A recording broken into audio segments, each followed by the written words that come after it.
Hello, and welcome back. This is going to be a walkthrough of my day 7 solution. So this is obviously not going to be a live coding video. I might switch to this format for the rest of the advent of code problems. Thinking about it and going back and watching some of my previous videos, if my primary purpose for doing these is to sort of do some degree of education on APL and to try and explain what it feels like to work with the language, it might be better to do this type of video where I go over the solution that I have rather than the viewers watching me sort of fumble around to the correct solution with lots of dead air and going down incorrect paths. I mean, I'm not really a competitive programmer, so I'm not going to get these solutions done super fast. But yeah, let me know what you think if you're watching this, and let me know which format would be most helpful for you. So I think what we'll do is we can start talking a little bit about day 2 and day 5, which are the previous int code problems for Advent of Code this year. And I can talk about which pieces I was able to reuse, which ones I were not able to reuse. And then for day 5, I want to talk a little bit about the layout of the different data structures that I'm using to run 5 separate instances of the encode computer and allow them to communicate. So we'll talk about the layout, and then I can talk about the functioning of the computer itself, which is all self-contained in this function R. And then finally, we can talk about how we're generating permutations and how we're feeding those into the computers and collecting results and so on. And then maybe at the end, I can talk a little bit about what it feels like to use APL for a little bit of a meatier problem. Basically, I think that this problem was sufficiently complex where you start to get some of the advantages that APL programmers start talking about. Arthur Whitney, who is, of course, one of the most famous APL or at least array-based language programmers. He'll talk about how he hates scrolling and the benefits that you get from having all the code just visible on one screen. And working on this problem, I started to feel some of those benefits. So we can talk a little bit about that. Okay, so let's see. So we started at day 2. So this is what I had for day 2. I have a live video where I came up with this. And when we got to day 5, I think a lot of people were reusing the code that they had from their day 2 solution. But this is just, I took a look at this, and this isn't really where I wanted to be in terms of having an extensible encode computer. Like, this is pretty specialized. It makes use of a bunch of, if not global variables, then at least there's a lot of variable bookkeeping here. And I'm using error guard here, which is kind of clever, but is also has a very imperative feel to it. So when I started on day 5, I took some inspiration from Jay Fode's day 2 solution, and here it's quite nice. So he's using a recursive solution rather than me, where I'm doing sort of a almost like an imperative style while loop with the power operator. And everything's nicely self-contained. He's able to he's he only has to read the data in once, and then he's basically passing copies of that in. And then when you recurse here, you're not modifying any global variables. You're just sort of modifying the data in place and then recursing based on what that result is. This is, I believe that you will incur a little bit of a like a memory penalty with this, because essentially what you're doing is you're creating a new copy of the input, and you're modifying it, and then you're recursing on it. So in memory, you'll have in copies of this array based on, n is the number of times that you're recursing. But honestly, that's fine. Like in general, well, especially with the scope of the advent of code problems, I would favor code readability over performance. If you start working with int code problems that are, I don't know, 1 million or like 1 billion instructions long, then yes, of course, performance will be very important, and you want to avoid copying that as much as you can. But so for this, yeah, I took a look at this and I wanted to do something similar. So let's see, day 5. My day 5 solution looked like this. And you can see the basic structure is similar to what I showed you in day 7, so I was able to reuse a lot of this. And yeah, this is like self-contained. I just have the one sort of global variable where I'm doing inputs. Note here that I'm only setting the computer up to take a single input, simply because the problem didn't ask for taking more than one. And then for my function here, this is a function where on the left, it'll take the current instruction pointer. And on the right, it'll take the memory array, the encode memory array that you're operating on. So yeah, a lot of this code is the same as day 7. Basically, when day 7 came around, I was able to reuse this for part 1, because part 1 is just basically, well, the big change for part 1 is that you had to take multiple inputs, and I'll show you how I did that in day 7. But then you're just running, you're basically running the encode function, 5 times with a fresh memory array each time. And then once you run it 5 times, you're done, right? So I was able to, for part 1, I was able to get there quite quickly just reusing my P5 or day 5 solution. But once we got to day 7 part 2, and we started having multiple int code instances, each of which may run an arbitrary number of times, it became clear that I needed to start storing state outside of this evaluation function so that the state could be reused on successive applications. So let's start by talking about what the different state that I'm keeping is. So our state, we have 4 big lists here. So memory, this is going to be a 2-dimensional array where I'm keeping, let's define P. So I'm keeping a 2-dimensional array of the different memory values. So if you look at mems, this is just, this is basically our input sort of copied 5 times. So we have 5 different rows. The reason why I'm keeping it in a 2-dimensional matrix like this rather than, say, a 5-element nested list representation is just because indexing is much easier. So like basically we'll assign each encode computer an ID from 0 through 4. And then when you want to change a certain memory value, it's pretty easy to just index in here and change the one that you want. So that's our memory layout.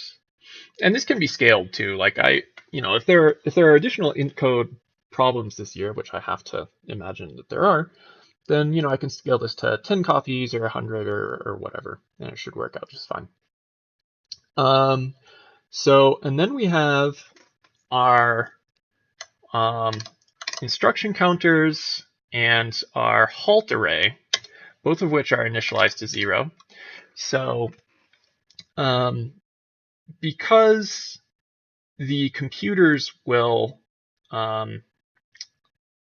basically the computers will halt execution if they try and read an input and no input is available. And so we need to keep track of where what its current instruction counter is.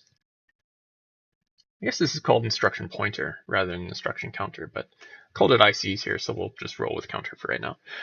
So anyway, we keep track of the instruction counter so that when we reapply the function, we're able to jump in where we left off. And then halt just means, hey, for each int code computer, has it halted or not? And this will be important because basically when we do the part 2, sort of the feedback loop, we'll want to stop once all of the machines have halted. So we just keep track of it. And then last but not least, we have inputs, which basically for inputs, let's say that we have an incoming permutation vector that's like just 0, 1, 2, 3, 4, like this. So our inputs is basically 5 elements, please. So inputs is a nested list, and each element of the list will be a queue, essentially, of inputs for a particular int code computer. So when we initialize, we're using these. We take a permutation and we initialize the input list to this. What do they call it? Phase array. And furthermore, when we initialize, we will append 0 to the first element. This is the additional input that's called for in both part 1 and part 2. So when we read an input, we'll take the first element and then we'll drop it so that it's not, we basically destructively modify these so that we're not reading input multiple times. And when we have output, the output will be appended to the next buffer in the array. So for int code 0, when it has output, we'll append it to the input for int code 1.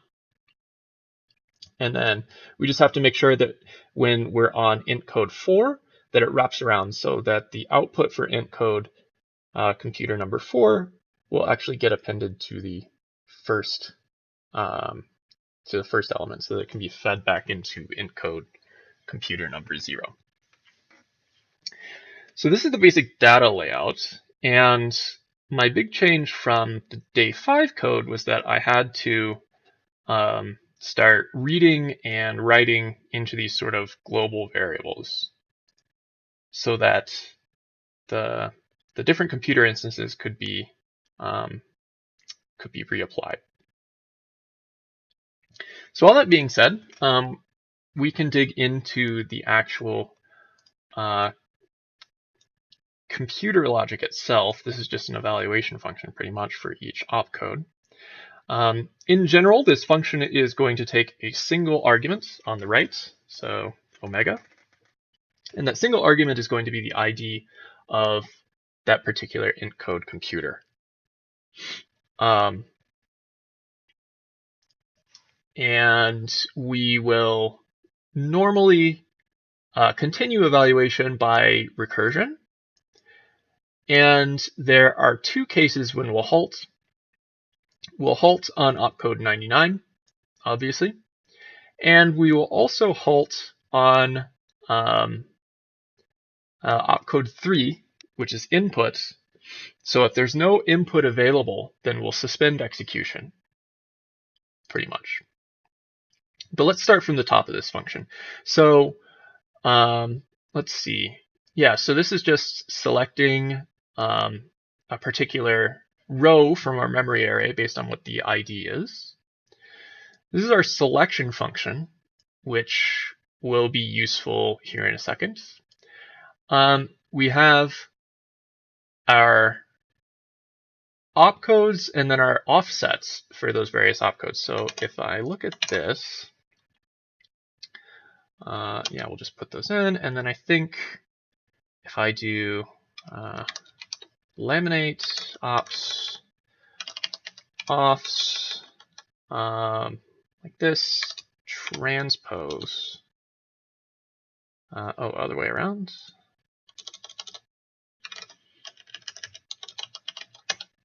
Yeah, so you can see here, we have our different opcodes, and then we have how many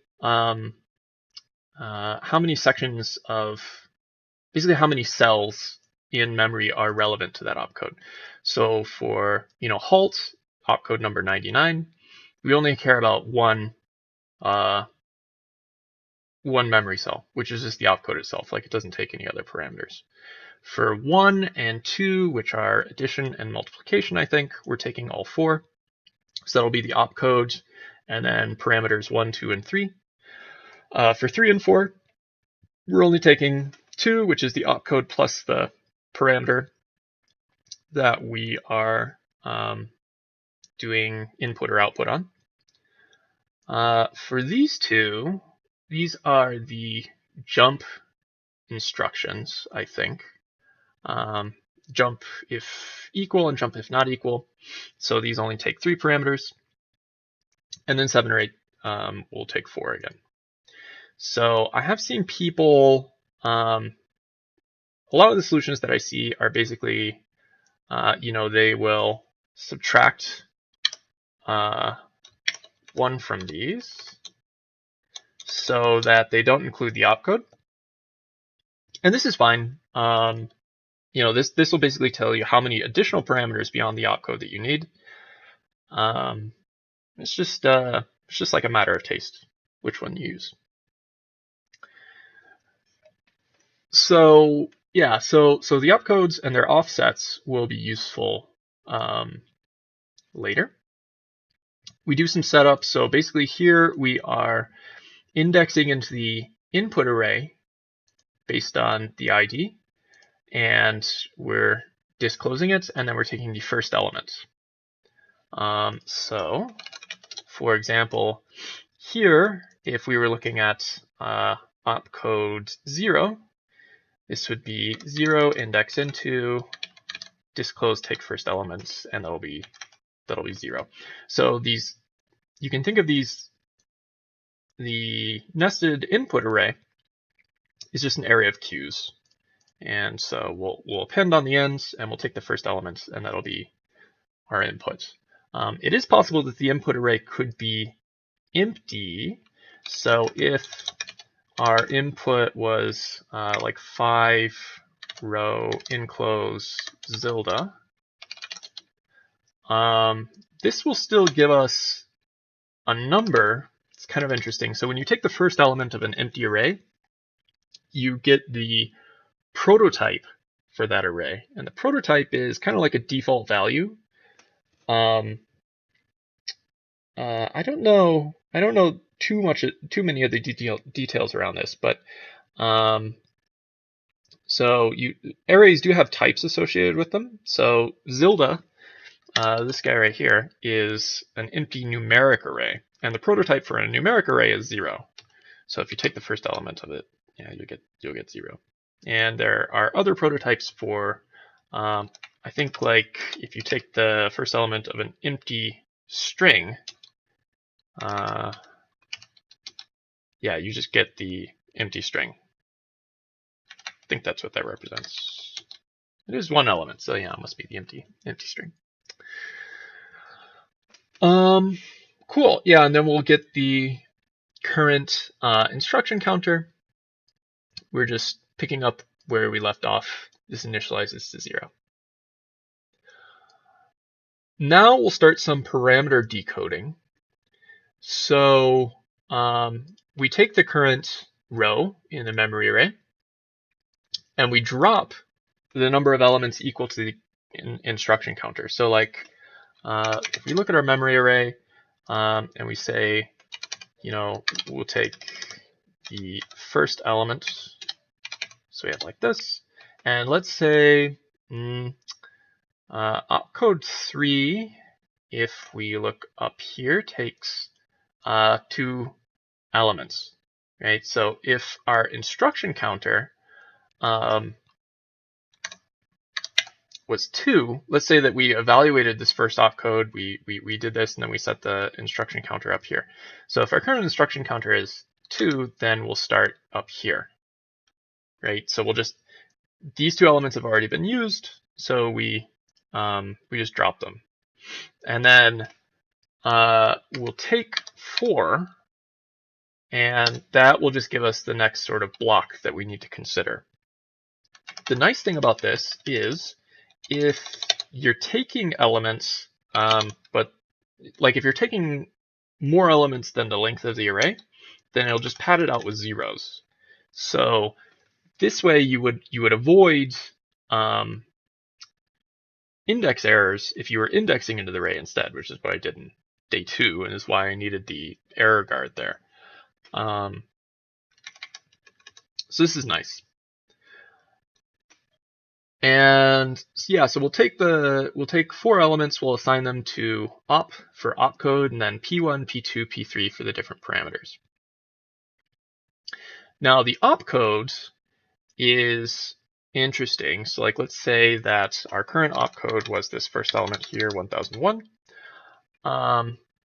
We need to, if you look at the day 5 spec, we need to get these basically mode selectors, right? So we're assuming that each of the integers is 5 digits, which is not actually the case, but it's like, you should be padding them with zeros on the left. First 2 digits of the opcode, and then you have all of these mode selectors. So the way that we do that is I'm using the encode function. I think in previous videos I was calling this decode. It's actually encode. But yeah, I always get these 2 mixed up. Anywho, so yeah, so if we, let's say that our op is 1001, we can encode by saying, hey, I want to encode this into we have 5 row 10, which is just 5 instances of the number 10, so you get a list like this. And then you can encode, is it this one? Yeah. And the nice thing about this is that it will, like if you're trying to encode with more digits than exists, so like if we were just doing 12, then it will pad it out with zeros. Which is basically what the problem spec says. So I think omitted due to being a leading 0. Yeah. So let's see. Cool. So yeah. So we decode our original opcode and we assign it into the 3 mode selectors. And then we have the 2 digits which represent the opcode. We do have to put the 2 digits back, which we can use with the inverse of the encode function, which is decode. And so this will just say, if we had, like, let's say that our instruction was 1, 2, we can decode it back into a single number, like so. Cool. And then we need to determine, we need to start using our ops and offsets arrays. And so the way that we do that is we say, okay, we look at the ops array and we get the index of the current opcode. So like If this is our ops array and we want the index of, say, opcode 3, then that'll give us 2. And we index that into the offsets. So for opcode 2, we have an offset of 2 elements.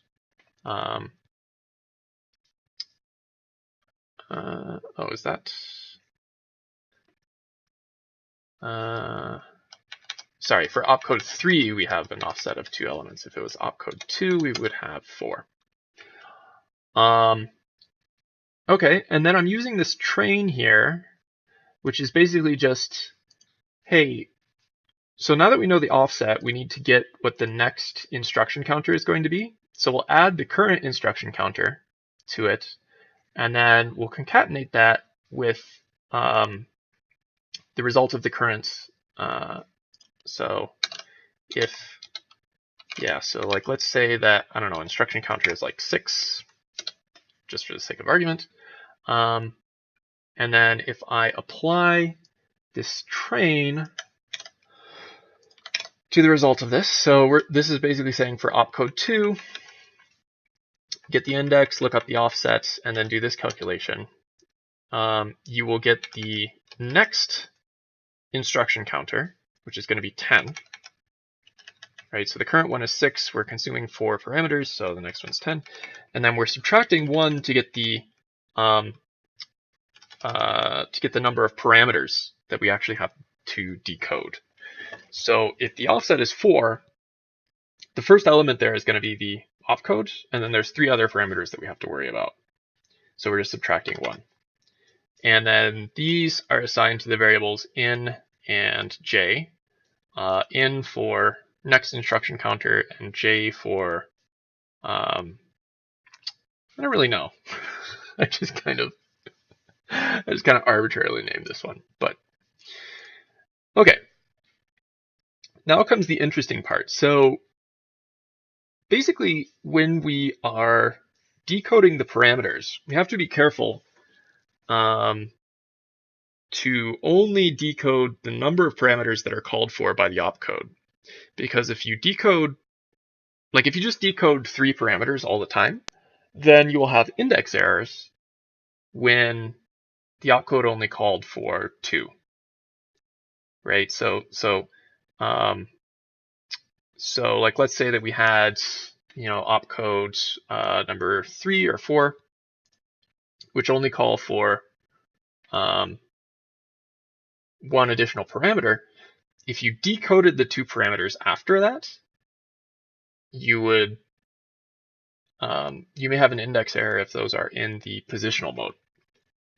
So the way that we solve for this is basically we say, we take the 3 parameters here, and we take our 3 mode selectors. So let's just, okay, so what's our IC? 6. Let's say that our IC is 2, and then we're able to apply this like so. And this will give us, so our opcode is 1001, and then we have P1, P2, P3, which are the additional parameters after it. And if we look at the memory array, that lines up with what we would expect for these 4 elements. And then we can, we can do this. So now we have our different, basically our mode selector array, and we'll reassign the opcode by decoding these 2. So our opcode is 1. Great. And then, we'll just get our in and j assigned like so. So our next instruction counter is going to be 6, like I was explaining before, and j is 3 because if the opcode is 1, that is, I think, an addition function. So it's going to take 3 parameters. So what we're doing is we are building a matrix of these different mode selectors and the relevant parameters, like so. So this is just laminating the list and then concatenating the list of mode selectors. So we get a 2-column, 3-row matrix like this, and then we take oh geez. Huh. Shift Y. And then we only take the number of rows relevant to the parameter. So right now, because J is 3, we get all 3 parameters, but you could also you could also just take one element if you just want the first row, or you could take 2 in case it takes 2 parameters. And this way we sort of only work on the number of parameters that are called for by the opcode. And now we'll use our selection function. So the selection function just takes, so on the left it'll expect a mode selector, and then on the right it expects the value that we're selecting on.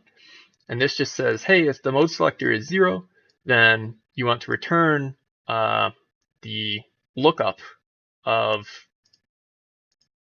using the right element as an address. We'll look it up in the memory array.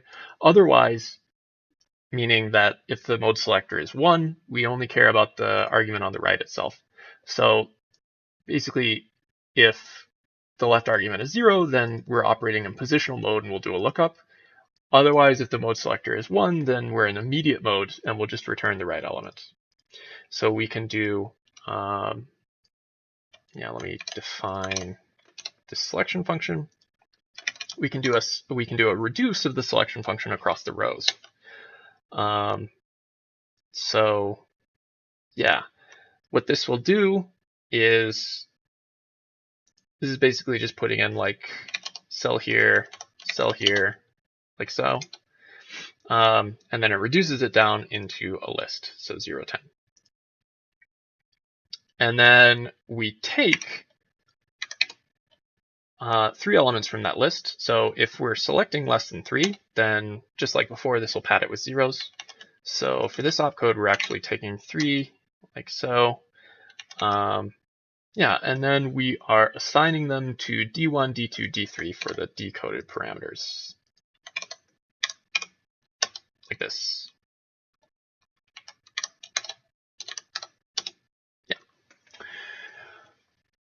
And then you just have this statement on the end here, which is basically, hey, assign the next instruction counter to be in, which is going to be the case for all of these opcodes except for one, which we'll get to.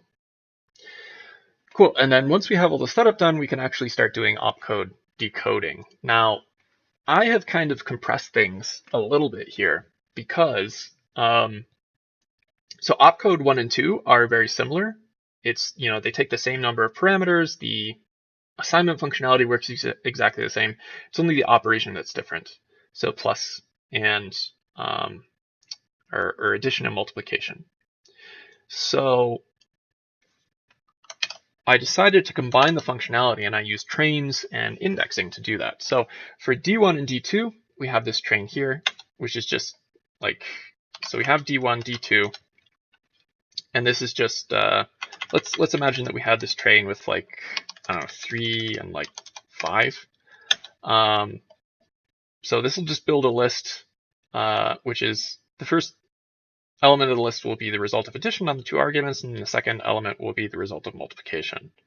So we're just feeding our decoded parameters into this train. And get this.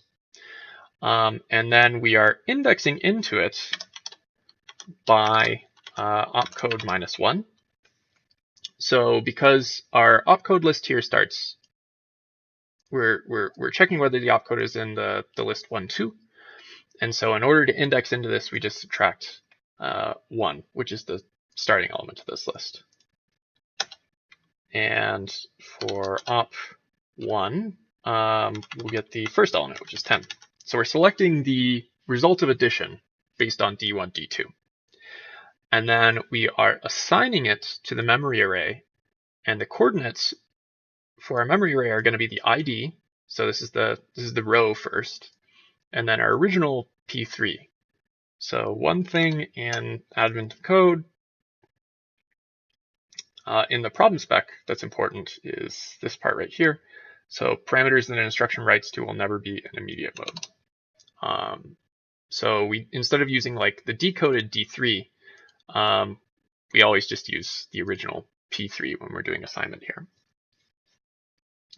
And then once that assignment is done, then we will go ahead and recurse based on our machine ID. The instruction pointer is already set up. The memory array is changed, so we are ready for the next computation. Sorry. So I'm going to skip opcodes 3 and 4 because they're sort of special cases. For 5, 6, 7, 8, the functionality is pretty similar to 1 and 2. So again, we're just, if we had opcode 5 or 6, we're just doing a train here, which is basically, hey, for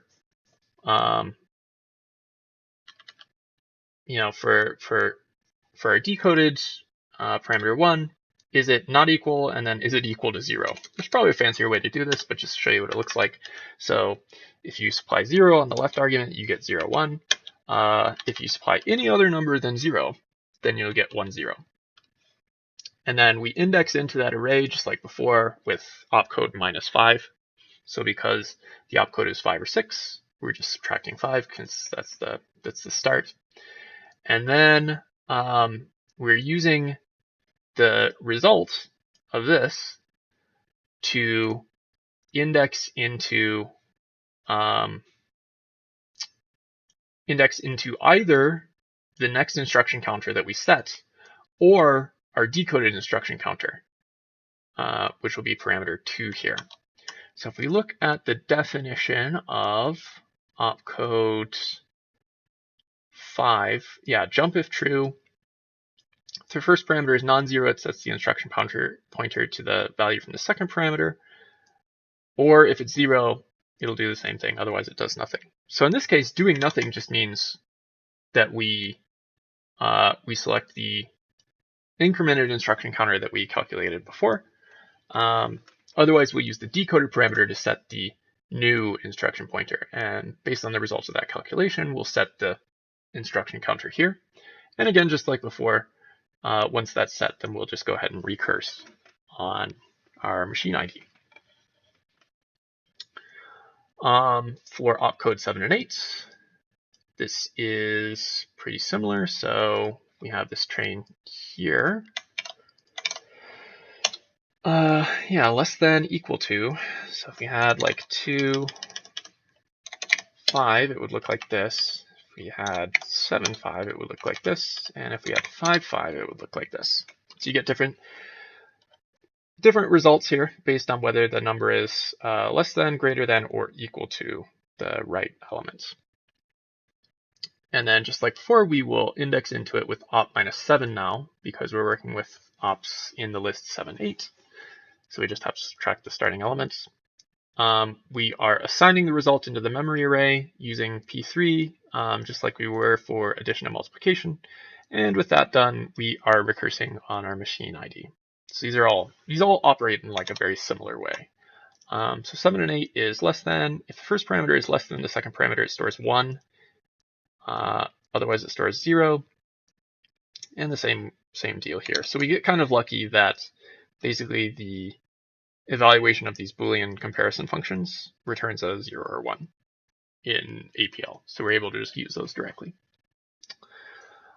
Opcode 99, there's nothing special here. We're just saying, hey, so for that halted array that I was talking about, we're going to set the index equal to the current machine ID to 1. And there's no further recursion here. Like we're just done at that point. Let's talk about opcode 4. So opcode 4 is output. And for output, we are going to be appending whatever the output value is to the queue of the next input array in the system. Right? So if we look at our input array, I reset this, didn't I? For each side 5. So if we look at our input array, it looks like this. And then when each machine does output, you want that output to be consumed by the next machine in the ring. So how we do that is we just have, our parameter that we're appending. We're using this append functionality, basically assign concatenate, and we're calculating the index that we want to append to here. So this is just, hey, take the next ID and then mod 5 it. So that way, when we're on machine number 4, it'll append to the input queue for machine 0, right? And then once that input array has been modified, then we recurse. So 4 is pretty easy. For 3, it's a little bit more complicated because we have 2 cases. So when a machine requests input, basically either the input can be available or there can be no input to process. And if there's no input to process, then we want to suspend execution and basically have it wait until there is input. If there is input to process, then we want to consume it from the queue and we want to continue execution. So let's just look at this first case here. So we're saying opcode equals 3 and the input array for this machine ID, and we'll disclose it because we're indexing, is equal to the empty array. So this is basically saying, for a particular input array, if the list is empty, there are no more inputs to consume, right? So what do we do in that case? Well, in that case, we set the instruction counter back to its previous value. We don't want to increment the instruction counter because if we did that, then the next time that we execute the machine, it would have skipped this input instruction. So basically, we're saying, hey, set the instruction counter to the previous value, and that's it for now. Like no further recursion.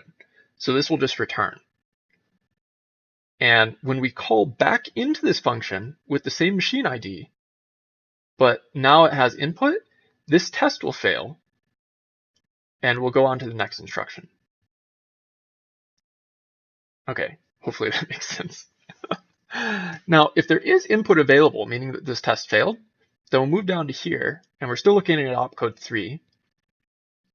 And we basically say, okay, so we're assigning input, which we defined up here as just the first element of the input queue for this machine ID. We'll assign it into our memory array at P1. So remember that when we're doing assignment, we're never using the decoded parameters. It's always in immediate mode, so we're just using the originals. And then we're going to drop the first element from the input queue. So like, let's say if this is imps and we want to append 3 to the first element of the input queue. My cat's asking for attention. Sorry about that. I do play with them pretty often, so it's not like I'm depriving them or anything. But yeah, so if we append 3 to the first element of the input queue, what we can do, what this function does, is basically we're saying, hey, drop tilde assign 1. This will drop the first element in the first input queue. So if we do this, then it'll just be 3 there because we basically consumed this 0. This functionality is really cool, by the way. So this kind of like, so when you assign, you can put a function here. And I think you can just put an arbitrary function where the left argument is going to be the original, basically the current value in that array or whatever you're assigning to. And the right argument is going to be whatever you're passing in here. So it's pretty useful and you can use it to do things like this. So once we've dropped that first element, meaning that we've consumed it, then we just go ahead and recurse. And that is the description for the whole of the int-code computer. So far, anyway. I mean, I'm sure in subsequent problems they're going to have us adding opcodes or functionality or what have you. But the nice thing about having it in like a really compact representation here, first of all, this is entirely self-contained, so I can just drop this into future problems. Like these opcodes and offsets, I could define them, they're constants, so I could define them outside of the function. But it's kind of nice to just be able to copy this whole thing over. The other thing is that because it's so compact, refactoring is pretty easy to do. So like I had to refactor the P5 or the day 5 int-code computer to be able to deal with these external variables. And it's fairly easy to do that. I mean, you're only dealing with like 14 lines here. So yeah, it's pretty nice. So with our computer defined, basically we're just reading the input here. There's nothing special. I've done this in previous videos. We're setting all of our variables to empty lists. And the whole purpose of this is just to like tell the interpreter, hey, there are some variables here in like the top level namespace, and we're going to be modifying them later, pretty much. This is our permutation function. In my original version of the code, I didn't even define a permutation function. I just used the permutation matrix function in the defense workspace, but I thought just to make things a little self-contained, I would define one here. And yeah, so like for perms, I3, let's say we get something like this. And this is all the permutations of the three element list. And I can talk a little bit about it. So this is a recursive function, and we basically say, hey, if you pass it, a one element list, then it'll just return whatever that list is. Otherwise, for each element in the list, we do w without. So if maybe I can just, for demonstration purposes, so this is just saying, hey, basically iterate through the elements of the list and take out that element, right? So if we start with 0, we're removing 0. We'll start with 1, we'll remove 1. If we start with 2, we'll remove 2, etc. Right? And then for each one of these lists, we'll recurse. So we're getting all the permutations of these sublists. And then the only thing that we have to do is we just have to add that element that we took out to each one of the sublists that get returned back. So that's what I'm doing here. And then we'll concatenate them all together and we'll disclose it. So yeah, this is the permutation function. There might be a better way to do this. I actually really wish that Dyalog had some sort of primitive for it. I think there's one in J. But if you have a compact representation of the function, maybe it's not too bad. This is different than the permutation matrix that's in the defense workspace, by the way, because so pmat will actually return you a matrix rather than like a nested representation like this, which is probably nicer. But here I'm just using the nested representation anyway, so there's no reason for me to do the extra work to build a matrix. Cool, and then we have our init function, and the init function will just initialize everything sort of how I was showing you before. So we're just saying, hey, our mems array is going to be 5 copies of our input, put together into a 5-row matrix.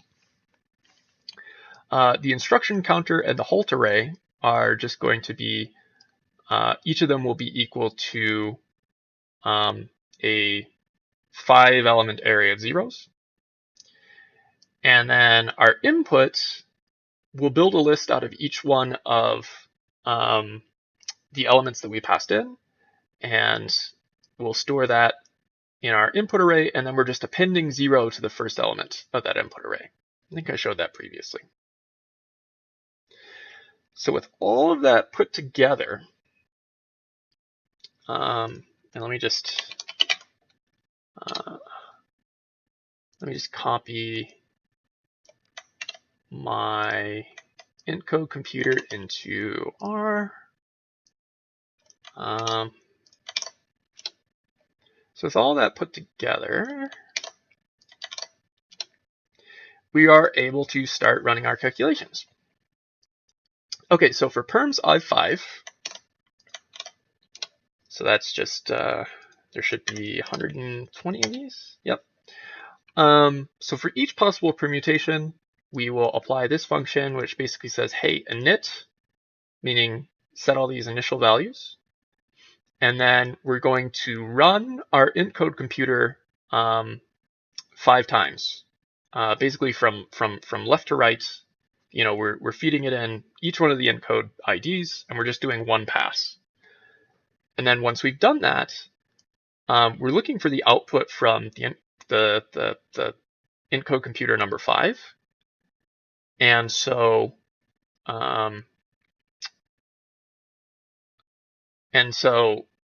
encode computer number 5 will place its output in the first element of the input array.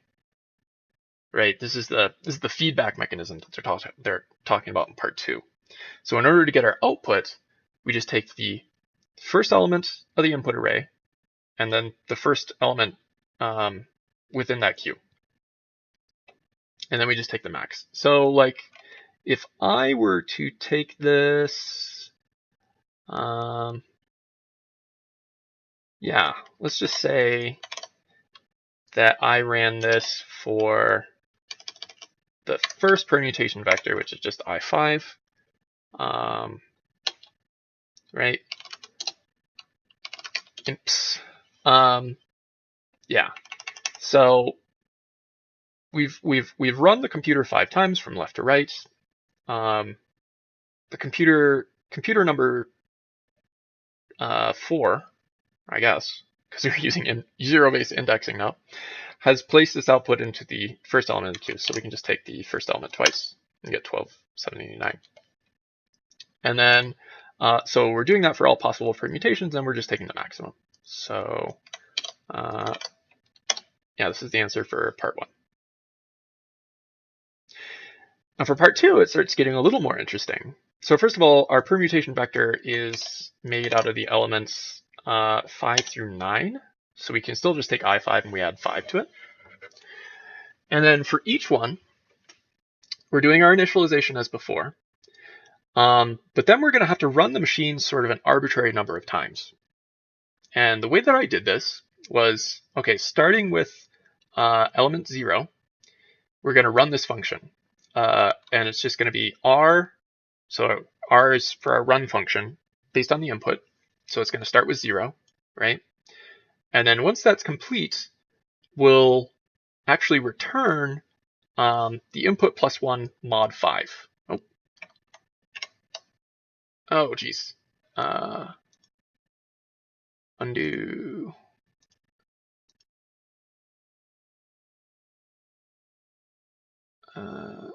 W plus 1, 5 mod.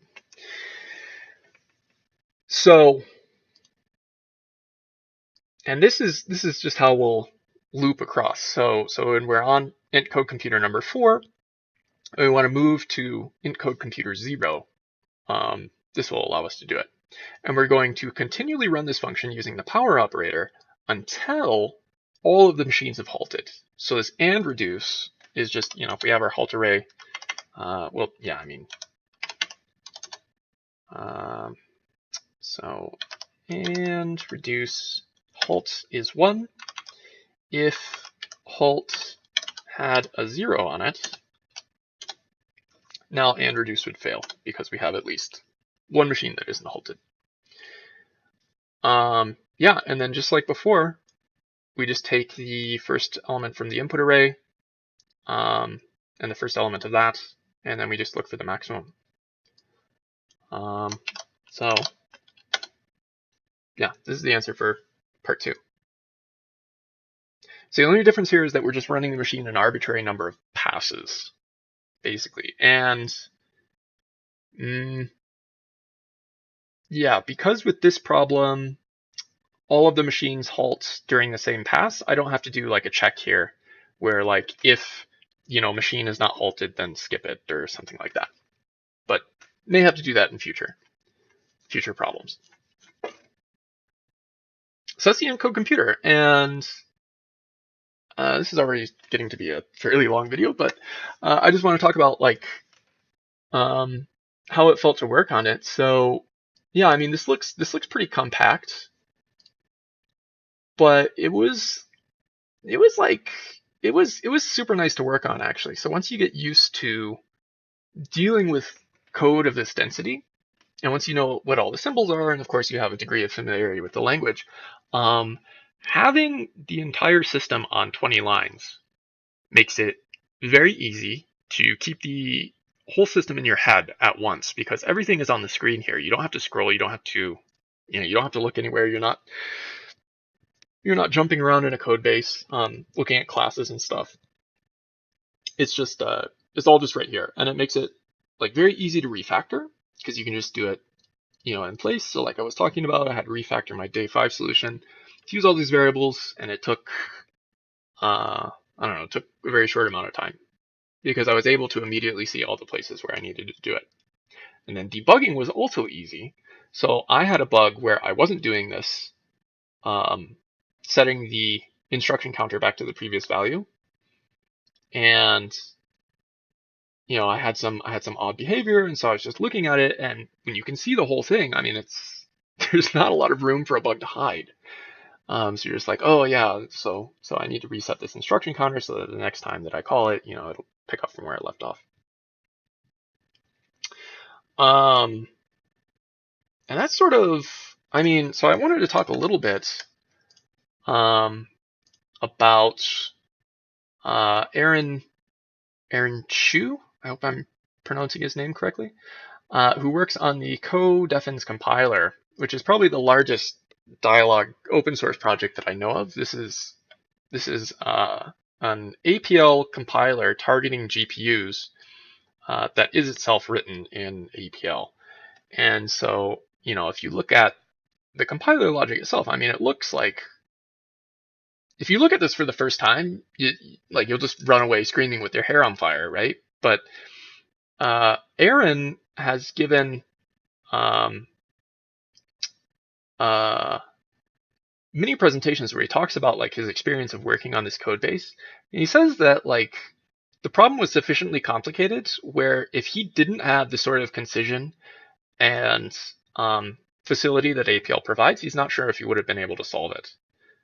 And it's just, yeah, I mean, and so even working on like a reduced problem like this, you can sort of start to see the benefits where like this looks very dense and is maybe, again, like something where if I post this in a daily thread, most people are going to run away screaming. But it's really quite nice because you have the whole logic on one page. You can just go around, you can refactor, debug.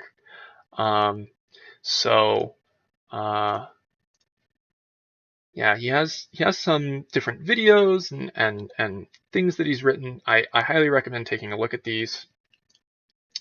He has his thesis out where this is kind of, I think, a walkthrough of his compiler and sort of, the idea on there's some stuff in here about like array-based thinking and that sort of thing. So this is on my reading list. I think he defended this thesis, so I guess he is Dr. Aaron Chu now. I think. Anywho. Yeah. So I just want to talk a little bit about this is kind of what I wanted to get at with the videos, is just what it feels like to use APL and to be able to solve problems in this sort of concise way. The only other thing that I'll say, and this is the last thing because the video is getting kind of long. So in most languages, the first way that you're going to tackle this type of problem is to start building abstractions, right? So in an object-oriented language, you're probably, hey, I need separate instances of the encode computer, so I'm going to represent those via like self-contained classes. right? Or in functional languages, you'll probably do this via like the type system. The difference with APL is that you don't like one of the theses for APL is that abstractions kind of take you away from the data. Like they're nice, but what you should really be doing is just thinking about how you want to structure your data and then operating directly on it. And like, to be honest, when I looked at part 2, I was like, oh man, how am I going to solve this? But as soon as I started thinking about how I would represent the data, so I have a memory array, I have an array of instruction counters, I have, my input queues. Once you have all that in place, everything just sort of flowed from there. And it was pretty easy to do. Which is not like, it's not a statement of my skill or anything. It's just kind of an observation, and somewhat of something of a validation of different APL programmers that I've listened to, and the way that they describe working on large systems. So yeah, that is day 7. I'm sure we'll have more in-code problems, so I'll be using this code again. But again, it should be like I'm quite happy with it, and I think that it should be easy to extend to whatever requirements future problems have.